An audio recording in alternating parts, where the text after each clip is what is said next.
Hello, everybody. My name is Natalie Yeadon, and I'm one of the co-owners and managing directors with Impetus Digital. For those of you who do not know what Impetus Digital is we are a company that has built some of the best-in-class asynchronous and synchronous virtual collaboration tools.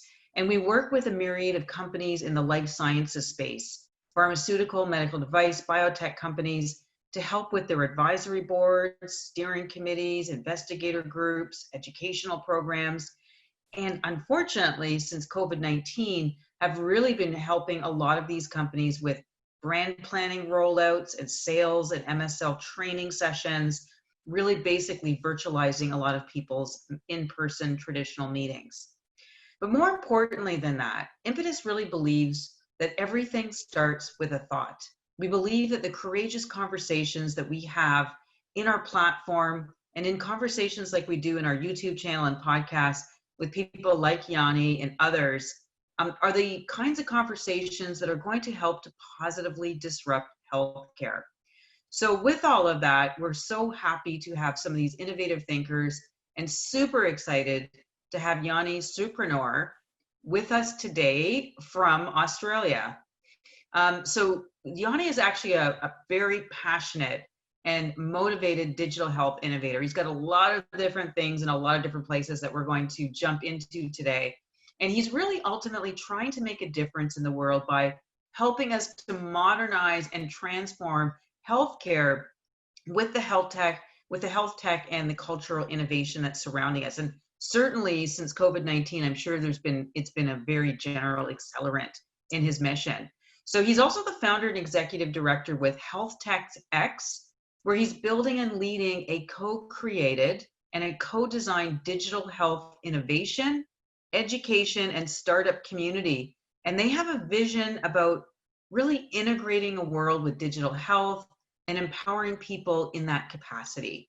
So he's especially focused on growing the HealthTechX innovation community to help educate allied healthcare providers like nurses and pharmacists on digital health and on ways to transform healthcare services. So using client-centric approaches that fit into everybody's lives, their schedules, their goals, their aspirations. So making it really seamless for everybody involved, including patients.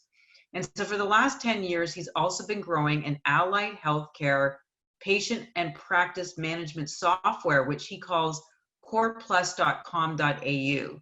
We're going to talk a lot about this because it's very exciting stuff and extremely relevant since COVID-19. And he has a mission to connect, help, and grow allied healthcare providers across Australia using their unique digital health connected network approach. And finally, Yianni also produces and hosts a super cool Reimagining Healthcare podcast. And he uses that for innovation for healthcare providers, advisors, health tech developers, and investors so they can share ideas, insights, and experiences for reimagining healthcare. It's currently downloaded in 43 countries, and that's why I found him in Canada, and is followed by almost 5,000 people. So super exciting, definitely a pioneer in multiple areas. Welcome, Yianni. So happy to have you on the show. It's a real pleasure, Natalie. Thank you. That's exciting. And I love the branding in the background. That's awesome. We're going to jump into all of those. But before we do that and find out about all these endeavors that you have been spearheading, you have an interesting background. You have a educational background in finance and accounting. So a lot of us are probably asking the question on how on earth did an accountant or somebody who just likes numbers ever get interested in healthcare, health tech, and health IT? It's definitely a good question to ask. Well, look, my personal journey started in as a member of a migrant family and getting involved in really the only options my parents had at the time, which was to operate small business and self-employ. And that was kind of an interesting learning curve. You've got your parents to kind of lead you and guide you in terms of transfer of knowledge up to a point. And what came clear to me, especially through the first the World War, but the Iraq issue in the early 90s, there was a devastating recession that happened around the world at that particular point in time, and our family business was caught up with it. And so it was a real eye-opener on actually learning more about business. And so that's when I started to pursue more knowledge around accounting, finance, and economics above and beyond that, and wanted to learn more about how the business world operated. And as fate would have it, I was fortunate enough to be selected out of my graduation to come and join a firm in Melbourne called KPMG. And that opened me up to a myriad of diverse multinational organizations and the type of planning challenges they were having in running their businesses. And part of what was happening was the very early days of internet at the time. And I was immediately hooked on the whole idea of what the internet potential was for us, not just as a communication system, but more as a complete redefinition or reimagination in terms of how we might actually work and live in the future. So that was very exciting. And so I actually left the firm a number of years later and got involved in a tech startup. And I was very passionate about technology. So my journey into healthcare started firstly with passion in learning the business world and then sort of understanding the technology world.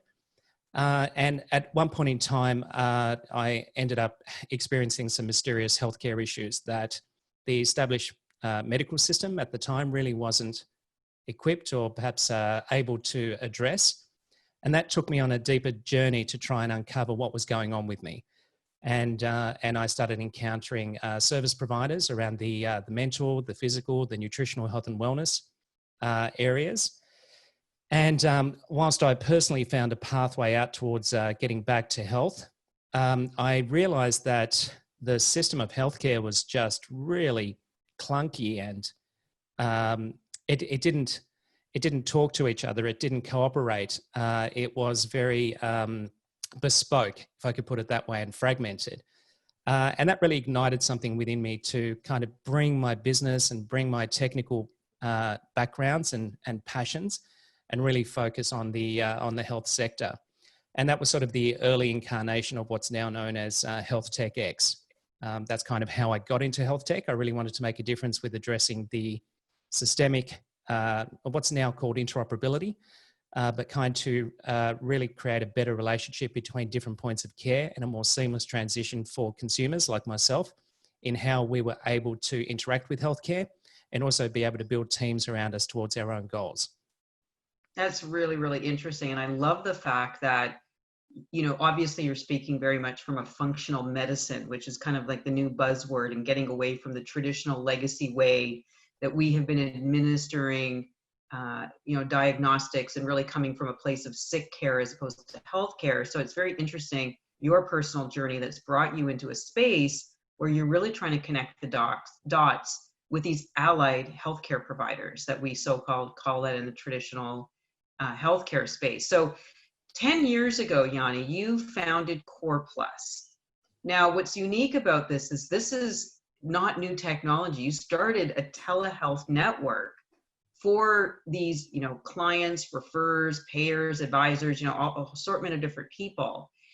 Tell us a little bit about what that journey was like of starting Core Plus and why you selected these audiences specifically, and what was really your objective in the first place.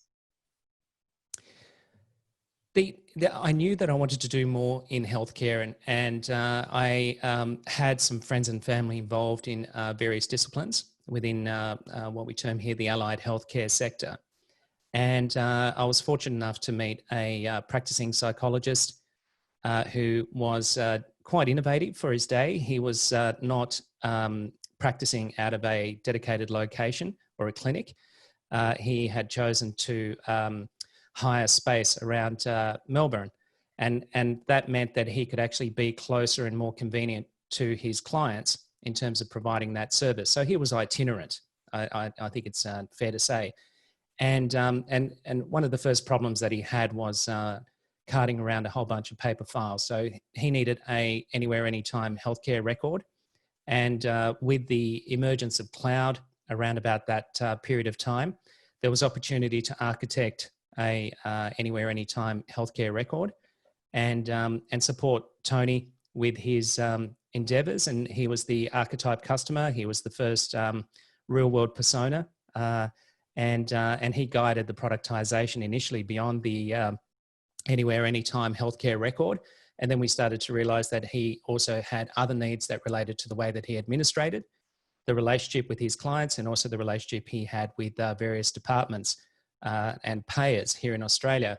And so that kind of led us down that particular path. And from that point onwards, we started to pick up some word of mouth, and that started to elicit some different types of healthcare practitioners that started to engage with the platform.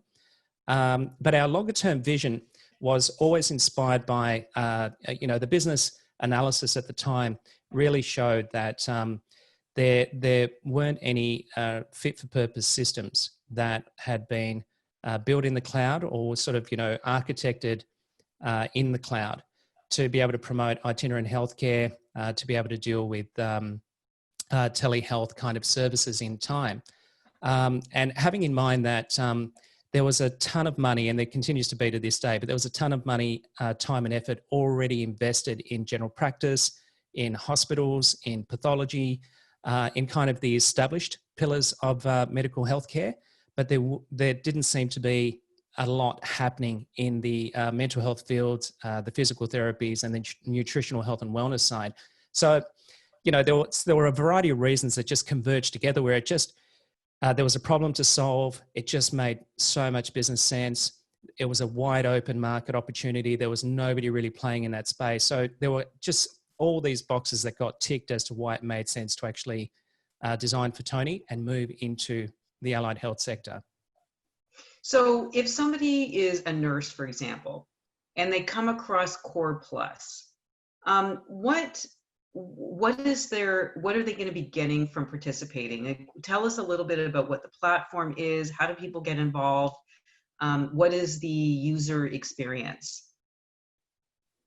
What typically happens, the way we've architected is, for those technical people out there, a software as a service architecture, which effectively means that the website is designed to provide a journey for somebody who's researching various needs that they need from their software. They're able to come to the website, find out information that is relevant to their need, and on the back of that, be able to initiate an untimed full use experience of Core Plus, and allow them as much time as is necessary to be able to use the product in the way that they would like to, in the context of their own settings and how they actually currently operate. And after a period of time, as they start to scale the size of their client list and the level of activities that are going on in that particular healthcare business, they're able to then choose a plan to select, and that allows them to have more capacity. So we don't limit the experience, but there are some limits in terms of how many clients or patients you can have in the system. And when you hit that threshold, there's a paid version that allows you to go unlimited across all of those quantities. So you basically created an electronic office, if you will, and you were doing this really pre-COVID, where allied healthcare providers, nurses, physiotherapists, social workers could come in and basically in a box on the computer can send out invoices, they can book appointments, you can take notes, and I guess share with their patients. Is that what the platform does? That's right. So it provides an entire patient management software feature set, which includes extending out now into the client's life. So there's a client portal. There is a communication system that's built in. There's support for. Well, perhaps I could explain another way. The word core has a number of meanings to us in terms of the strategic direction of the business. One is that it states that it's a core system. And so it's the central part of most private practices and healthcare clinics in terms of the functions and features they need to run the business of healthcare, as well as the clinical engagement with their client list. But embedded in the word is an acronym, CORE. And that means C for cash flow. So we make sure that we integrate with all the major payers in Australia, which are called Medicare, Department of Veterans Affairs, private health insurers, and the ability to get paid through electronic fund transfer, credit cards as an example. So anything that is a major source of claiming or funding associated with the delivery of those healthcare services is part of our product set and where we're going if there's something missing. O stands for online add-ons, and so that's cultivating through a community of health tech integrations that can actually empower our customer to be able to design their business systems above and beyond their core needs. And so that allows us to be quite dexterous and future-proof in terms of dealing with most things today, but also accepting that things change and there's a lot of innovation that's to come. And so when that comes, we want to be able to integrate with that, and that allows our customers to be able to design their own business operating environment and system through that interoperability. The R stands for referrals, and this is particularly a passion project of mine within the Core Plus context. It really defies logic when I think about how much money health providers spend on advertising in order to get new clients, when the population health statistics are very clear that there's a great deal of demand for healthcare services. So to me, that suggests that we've got an orchestration problem in the overall system of our community, our societies, and the way that the healthcare system interoperates. And so the R for Referral is a program we call a digital health initiative. It's a digital health interoperability framework where we have a growing directory of referrers that are sitting on other systems, such as general practice systems, such as hospital systems, specialist consulting systems, and they're able to look up Core Plus customers and be able to pass through referrals or other healthcare information as part of a clinical handover or as part of the continuity of care. And the final piece is E for eHealth, which at the time, well, today we call it digital health.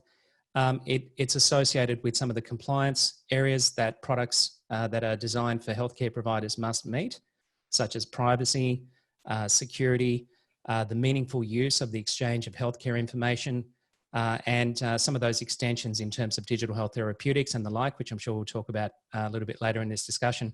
So hopefully that sort of summarizes what Core Plus is and what it always thinks about, but it also puts boundaries around what it does and what it does not do. So the things that it doesn't do, we're looking to find those innovations out in the community or to actually be a part of their co-design and co-creation process through the HealthTechX initiative. Yeah, so I really love the fact that Core X really focuses, like I said, on the non-traditional. And the reason I use that almost with quotations is because I think post-COVID, that concept of being non-traditional is changing very rapidly. We are in dire needs of a myriad of other allied providers, especially in the mental health space. Lots of other work practitioners, we're sort of sapping out all of our frontline workers. And so platforms like Core Plus are really going to be required to fill in the gap. And so it's really, really neat to see that.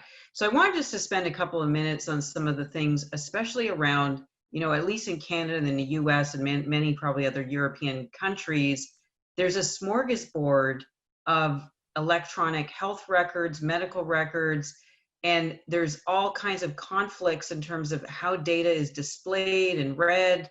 And it's, really the interoperability issue. So I know that you were talking about the referral piece and being able to speak in different channels. But is this, generally a problem that you see in allowing the network of people who are part of Core Plus to be able to communicate between each other, between referrals, and their patients, and what sorts of things do you see will help to mitigate all of this interoperable issues that we're all running into as we run into this digital sphere? Yeah, it's a great question, and it's a very complex question to unpack and kind of work through. I'll do the best I can to answer it in a short duration. We're living in a time where there are multiple generations of systems and multiple generations of culture on and thought around how things should be in healthcare.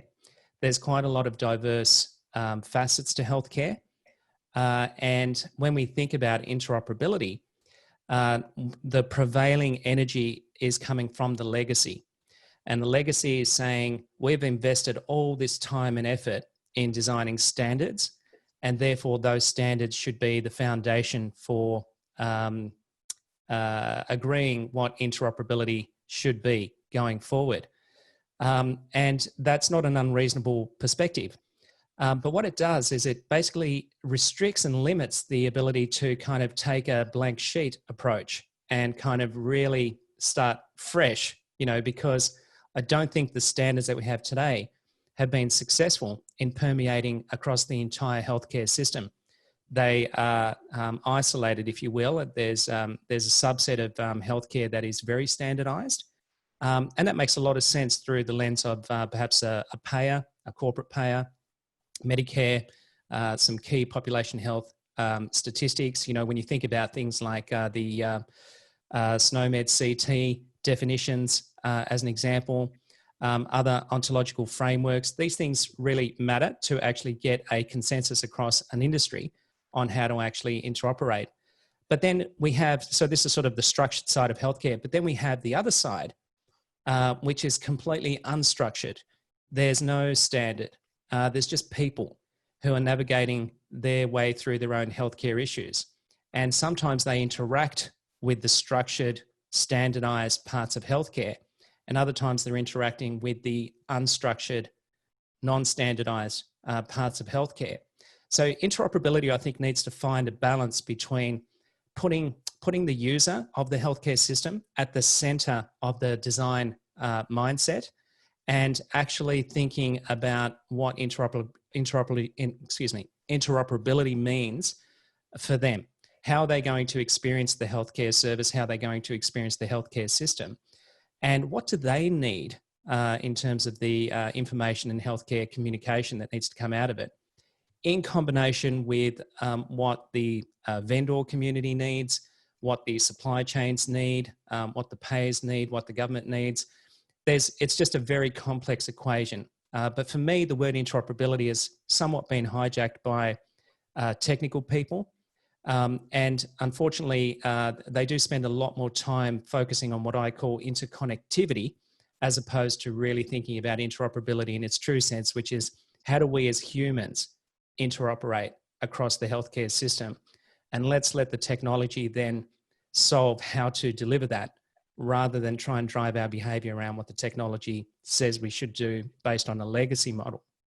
Does that make sense? Absolutely, and that's very, very well put. And I love the way, I've never really heard it that way before, about the patient, or the patient-centric piece to all of this. In the central component, it's between, a structured and unstructured journey. And I've never really heard it that way before. So I think that's actually really gives some pause and some food for thought.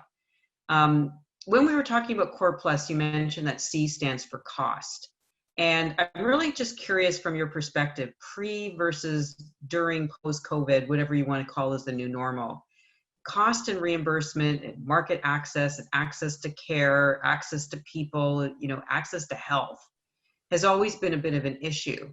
But now with the advent of, not being able to go in to see somebody specifically, and the need for technology in some ways to gather healthcare, we hear a lot about the digital divide.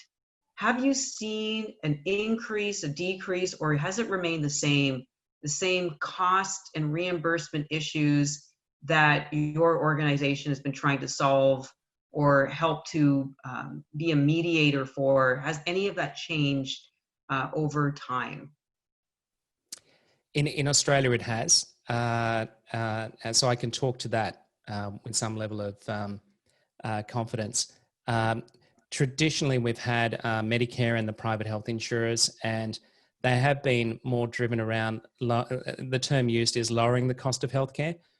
But in a way that's kind of translated over the years as just lowering the price of the item code, or not adjusting the item code in line with inflation and other relative adjustments that need to be made over the course of time. But we do have a new scheme in Australia which deals with our disability community. And that's a really interesting scheme because it has embedded in the statute and the way that the insurer has actually been set up a client-centric philosophy. So it's actually built around the needs of the funding needs of the recipient. The term for it in Australia is called the participant within the scheme. And the recipient of those disability supports, health and non-health services. And so the way that the funding model is built empowers the recipient to be able to choose their service providers. And that creates a competitive tension, if you will, that means that the healthcare service delivery model within those contexts is no longer guaranteed funding. And so it has to become more customer focused. It has to provide customer service, not just administrate healthcare, which in part was being done traditionally. So I think funding definitely plays a role. How the incentives are set up will drive the behaviours. There seems to be a lot of evidence consistently, not just in healthcare, but across all sectors, where that plays itself out. So I think if we're going to have large-scale payers, if we're going to have statutes and legislation put in place, we probably should also be thinking about the philosophy embedded within those tools, social tools and legal tools, so that we actually get the behaviour that we're looking for. Very, very interesting. COVID-19 has been an accelerant of change. And although telehealth has been around for many, many years, obviously the uptake, and you could see this with all kinds of other US companies like Teladoc and series of other types of platforms, and I'm sure yours as well, there's been a huge uptake and an acceleration of use. How has COVID-19 affected thinking, especially with people who might have been a bit resistant and reticent of using technology? What have you seen? What has been the behavior changes? Are you finding some of the allied healthcare providers who are using your platform looking forward to the day where they don't have to use telehealth anymore and they don't want it to stick? What is the the pronounced perspective that you're hearing and seeing? I think it's fair to say that yes, there is a subset of some of the practices that would like things to go back to normal, whatever that means. The longer this thing drags on for, but certainly, there's also, I think, there's also some types of disciplines where the whole model is built around in-person services, and so that's confronting. When you've built your whole career or your whole business model around delivering healthcare in that way, and now social distancing and a whole bunch of other risk management type protocols are being put in place to discourage in-person contact as far as reasonably possible, then that forces the pivot. And so there is definitely a subset that has resisted, sort of waiting just for a lockdown period to complete and then kind of go back to normal. But I think there's the longer this thing's gone on, I think there's an acceptance over time, and we're starting to realize that the tools can be used. I think what's happening at the moment, though, is that the definition of telehealth in most practitioners' minds is telephone calls and video calls.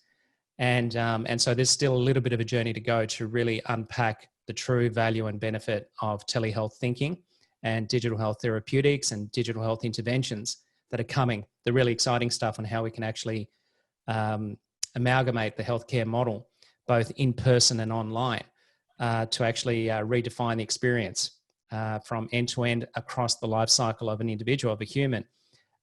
So right now, voice, video, in fact, the statistics out of Medicare here in Australia are that that's around about 47% of claims coming through under the telehealth item codes at the moment. That's up, this time last year, it probably would have struggled to be 1% or 1.2%. So that's a multiple X factor uptick in the adoption of telehealth. What's interesting about that statistic, though, is that around 92%, I think it is, might be even 97, but I'm going to say with 92% of the telehealth item codes have been claimed whilst delivering a telephone call service.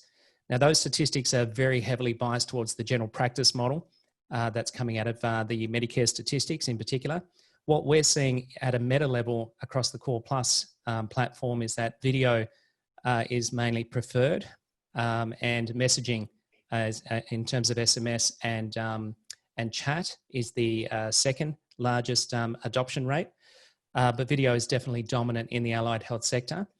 And within video, what we're seeing is that whilst we have telehealth capabilities that have been released to our clients broadly, there's still a lot of consumption of non-health business productivity tools, such as the one we're using, Zoom, for example, Skype, Microsoft Teams, even Facebook Messenger. There's been a lot of pivoting and a lot of adaptation going on in order to deal with the transitions. But I think it's fair to say that we're all a lot more comfortable with using video, voice, and chat now. So I guess the next evolution will be on how we can actually bring the clinical governance into it, how we can actually get that clinical workflow now built into a online healthcare service delivery model, and start to really take advantage of some of the great stuff that digital health really offers us above and beyond communication.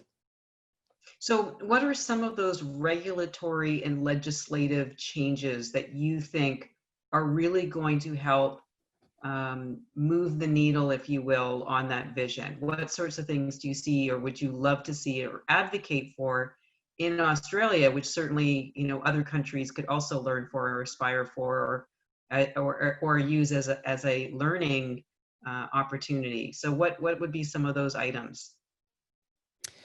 Well, look, one area that I think would be good for everybody concerned, and I can break it down into different perspectives, but I made the point earlier that a lot of healthcare businesses advertise to find new clients. And it really boggles my mind, because that's kind of an expensive way to acquire clients who already need your services. They just don't know how to get to you. And so what I would like to see, and we're actually part of this change, we're leading the change in Australia in the allied sectors, is having a a federated directory that all registered health providers can actually discover each other.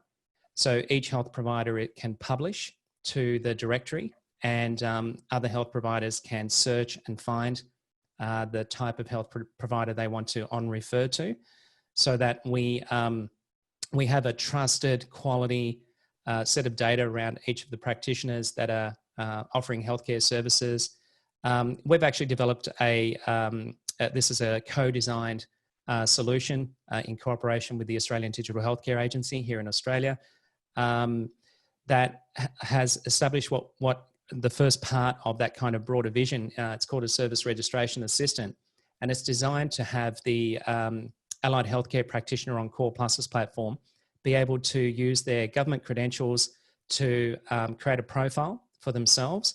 And their government credentials include their registration status with the regulator here in Australia. That's the Australian Health Practitioner Regulatory Agency, or AHPRA, and then validate some other information about themselves in terms of their specializations against the standardized definitions of specializations offered, validate against the postal service here in Australia in terms of physical addresses, in terms of where they provide services from and where they provide services to, and whether they do it in person, via telehealth, or both.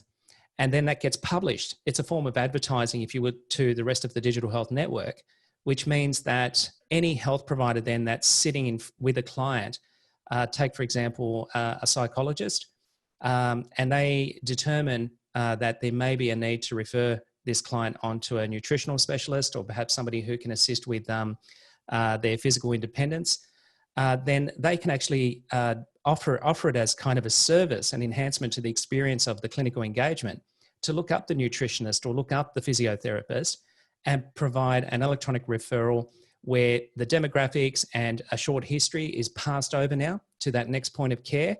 The client or patient is directed to go to the next point of care rather than needing to go to Google and do a keyword search for a physiotherapist or a keyword search for a nutritionist. It's a much better experience. You're being ushered or concierged through the healthcare system by a trusted advisor who you're currently dealing with. And then the information can come back. If the physio needs to send a report back to the psych or to the dietitian or off to the GP in order to extend a care plan, we're getting all that communication flowing. And then you and I, if you're living here, you and I would have the experience of actually working with a holistic healthcare system, an entire system that it works together and cooperates around the journey of the patient. You know, too often we think about the journey as being what happens inside our four walls. And that's really important. It's important to have that journey eliminated of any pain points and have a really, high quality experience end to end. But once a person leaves those four walls, they're on their own. And I think that can get in the way of continuity, can get in the way of people staying committed and adhering to their programs and really habitualizing the change that's needed to get them back to health. I think that's actually really, really brilliant. And I think it's an incredible vision. It really integrates with what I call systems innovation, systems thinking. So getting beyond, like you said, the four walls. Now, one of the things that's really interesting in Canada and other places, they actually hire particular practitioners called navigators. Sometimes they have nurse navigators to help specifically cancer patients fuddle through the myriad and the craziness of what it's like to be a cancer patient. And there's, you actually have pharmaceutical companies creating their own patient support programs in their own four walls. But then you go to drug X and they have their patient support program. And there's nothing that's speaking to each other. Very much to what you're talking about, which is your vision at Core Plus, which is a holistic, connected network where all of that is happening in a systematic approach. So I think that is incredibly exciting. I wanted to, sorry, go ahead. I was just going to say, Natalie, the knock-on effect makes business sense as well. The consumer gets a great experience. The practitioner doesn't have to sweat bullets if their booking volumes are down, because the demand is there. It's pretty clear. I mean, I don't know about Canada, but when I look at the population health metrics here in Australia, cardiovascular cancer, top 2, that's probably universal across the Western world. Mental health, number 3, issues associated with aging in terms of mobility, movement, diabetes, like these things affect all humans in various ways. And we need to be a little bit more holistic we need to design the system for humans. I know that sounds really weird to say in this day and age, but humans don't just come to one location for healthcare. They go to many locations, many different modalities, many different people. And so, I think we've got to step back from it a little bit and try and solve for that. Yeah, very, very much so. I wanted just to step out a little bit because there's so many things that you have been doing and are doing. So I would be remiss not to talk about the other organization that you've also founded, which is called HealthTechX.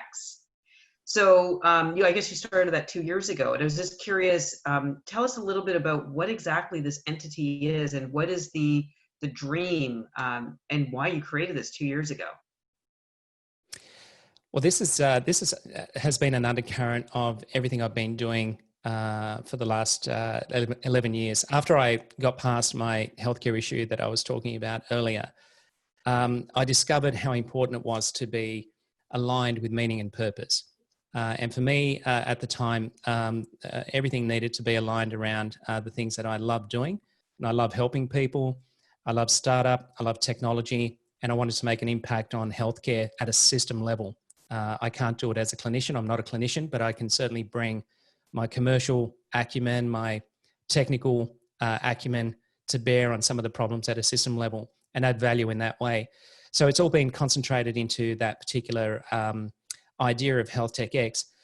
In the early days, trying to launch something like HealthTechX 10 or 11 years ago, I didn't think it was the right move because there wasn't enough credentials, if you will, that I could actually espouse to the world to say, look, I might actually know something about startup. I might actually know something about bootstrapping companies. I might actually know something about designing business models and systems. So I knew that I needed to establish myself and establish the credentials that I could then refer to in retrospect. And so it's been a long game with HealthTechX to get to this point in time. Core Plus was actually founded with the methodologies that we support HealthTechX co-founders and some of the parties that get involved with the community. So the kind of methodologies that we talk to, we don't sell it. We don't talk. We're not consultants. We're not advisors. We're not trying to do that. In fact, we're asking consultants and advisors to come and get involved with HealthTechX. Our role is to kind of be a social glue, a center of gravity where innovators who are inclined towards, from 4 different perspectives, namely innovative healthcare providers, innovative developers, the subject matter experts, coaches, mentors, advisors, consultants, and investors to come along. And at worst, we have a network. We have a peer-to-peer network where we can chew the fat on some of the issues we're dealing with, perhaps inspire each other in various ways. It's a tribe, it's kind of signaling to other people, if you identify in some way with this, come and get involved. You're amongst like-minded people, kindred spirits. Let's see if we can unify in some way. And then best case scenario, there's a subset of that community that has the chemistry, the desire, the skills and capability and the resources to actually put a product together and solve for a problem or address an opportunity in terms of digital health innovation. And then when that happens, we're able to then work with those co-design, co-create type principles, those methodologies. We've got a turnkey network of customers within the Core Plus user community. At the moment, in excess of 14,500 businesses across Australia. So if we want to design for mental health, we can find a dozen mental health providers to be able to test and properly commercially validate whether there's merit in moving forward with a potential startup or not, and be okay with the experimental process, hitting an end where you say, this is not going to work. We need to be okay with that. But on the other hand, if it does work, let's move it forward and start to then find the resources that it needs to actually move it into a standalone business structure with a group of co-founders that have already tested and validated their own capability as a team to get things done. And one of the things they can do is immediately launch that into the broader client community around Core Plus, but not be tied to it either. They can go out on their own and move into their own business strategy and their own direction from that point onwards. And how has HealthTechX been affected by COVID-19? There's mass numbers of mashups and groups of people that have gotten together, hackathons. I was participating in one with MIT, and everybody's been accelerating, looking at these new options and opportunities and startups that are all revolving around COVID, or at least use it as an accelerant. What has happened to HealthTechX? How did people get together or not to help to try to solve this global pandemic? We had a series of events planned for this year, which we cancelled. So that was a negative impact of COVID-19. On the other hand, we have seen a lot of health practitioners in particular come out of their clinics and engage with HealthTechX and start to offer up some ideas. So that's been a positive impact from COVID-19 as we're starting to see more insights and more possibilities in terms of what could be developed going forward. In terms of the podcast supporting HealthTechX, that's continued on and just continued to grow, which has been great. We're seeing some investor activity accelerating around the HealthTechX or health tech generally, which is very encouraging. And they're all trying to make their own way through it as well. Some have gone more conservative, others are more bullish. But the point is that compared to this time last year, there's definitely a lot more energy around the space. So that is encouraging. So we're kind of just adapting. You can't do physical events and meetups anymore. So we're working through doing some online stuff. We've got a major initiative that's occupying most of our mind at the moment in terms of really bringing the community together. But we're not in a position to make any announcements on that today. But we hope towards the end of the year, we'll be in a better position to actually launch that. Australia's had generally a very bumpy relationship with dealing with COVID-19, and particularly where we live in Victoria, the state of Australia. We're currently in a state of disaster is the legal definition for it, and that's caused some real limitations on movement around the city. So there's a few things we need a little bit more time to kind of navigate through. But I expect by later this year, leading into 2021, we'll have, I hope, most of the government interventions behind us and the constraints, and that will start to see us in the new dawn, so to speak. So very exciting, and obviously a very interesting incubator type of entity that's probably going to do some great things in Australia. Want to spend a couple of minutes lingering on the podcast, the very popular podcast that you've initiated called Reimagining Healthcare. Tell us when you decided to start that. Why did you feel that you needed an amplifier for your voice? And what was the objective? Was it to support HealthTechX, or tell us really about the rationale for the initiation of this podcast? Oh, I don't think I've ever been asked that question, but generally speaking, I have a real love for our community of health providers here in Australia. I have a love for Australians. We can do more as a crowd than we can on our own.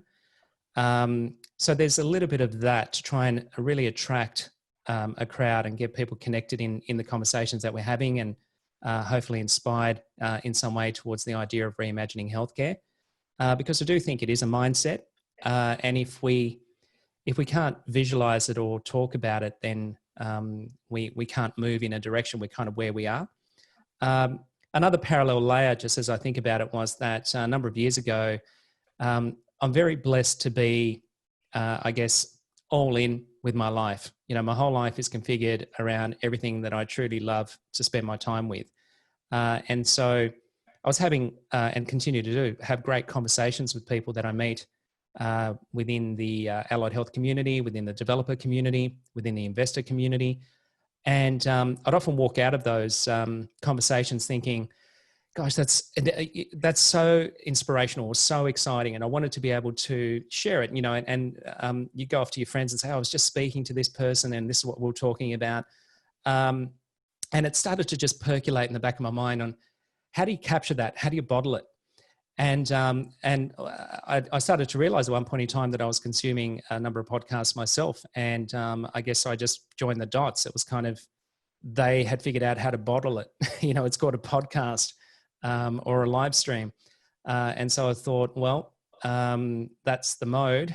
And now it's a matter of kind of just getting the subject matter. And the more you get to know me, I have a lot to say about a lot of different things.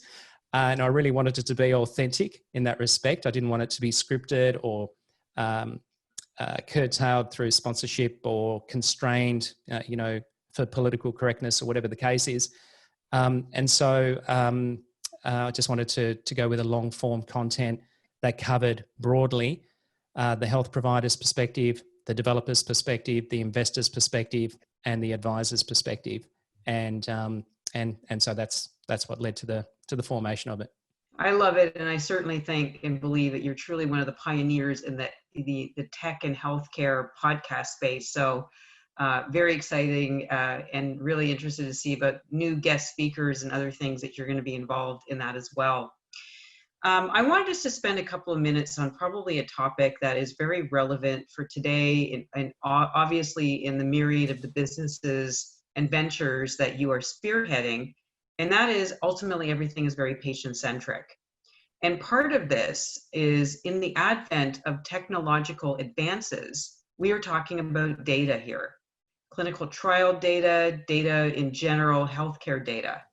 this is is a real enabler for population health management, new discoveries.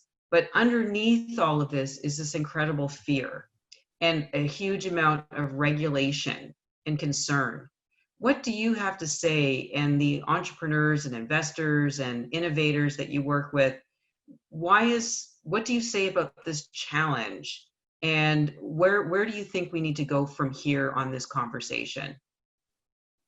If you asked me that a few years ago, I would have probably leaned more towards encouraging startups to think about their data model in terms of the standards and things like privacy by design. Some of the principles that were top of mind from that side of the healthcare system.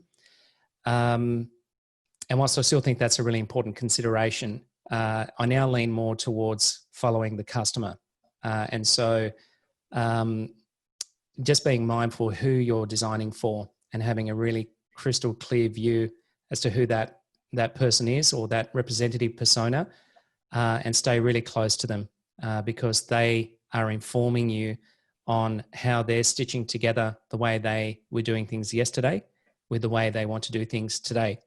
And that's a really subtle, nuanced iteration that you need to go through, rather than making too big a bet by trying to espouse all of these kind of legacy standards within the model, of which the person you're designing for really doesn't have that in mind. They've got something else in mind. So I think being very customer centric, but of course, having in mind that it's not just about being fast and loose in the early days. When you're dealing with healthcare, at some point you're going to converge and meet the standards and the structure and the rigidity, the almost anti-innovation side of healthcare, but you can't get away from it. So we've sort of got to find a way to blend designing for humans in a very complex industry and landscape called healthcare, and just trying to stay with the customer as much as possible, but just bear in mind that at some point you need to also start to connect with other systems. And when that time comes, if you're not set up with your standards to be able to interoperate properly, that's going to be a technical debt within your business model. It's going to be an impediment to your scalability. It's going to limit your growth potential and maybe even lose you some customers down the road. So it's an important part of actually keeping that standard sophisticated view and combining it with the unsophisticated view, which is typically a customer wants to get something done. They've got a goal. They may not be thinking about all the secondary and tertiary things that are relevant to it at this point in time. We have to find our way through that. That's part of that Venn. I love it. We have touched on so many great topics here. And I think with all of the different ventures, everything from HealthTechX to Core Plus to your amazing podcast, lots of different puzzle pieces and things as we accelerate and move forward in this new normal. And there's going to be tons of things that we need to solve. Not only the patient privacy piece is really a lot of other questions around cybersecurity is going to be the new thing that has to be unlocked and solved. Where does blockchain fit in? Where does the monetization and democratization of healthcare data come in? And solving for a lot of these other cultural and social factors. So I'm excited for you because I think that Australia is a wonderful exploratory or opportunity for pilots and experiments because of the smaller population, the ability to be agile and nimble. So very similar in a lot of ways to the Canadian system as well. So a great petri dish, if you will, for innovation. So very, very exciting stuff. I just want to kind of open this up to let everybody know is that these kinds of conversations, these provocative discussions of doing things that are bleeding edge, that are really leading people forward, are the kinds of things that we really want to be able to bridge using the Impetus Insight platform. Having conversations like we're having with Yianni right now other people within his network, providers, investors, innovators, pharmaceutical companies, coming to the table to discuss these ideas, these scary, hairy, audacious goals, being able to solve things one step at a time and one conversation at a time. That is ultimately why we use the synchronous and the asynchronous virtual tools, that we can do this step by step with these courageous conversations. So please take a look at the links that we're going to be leaving in the show notes.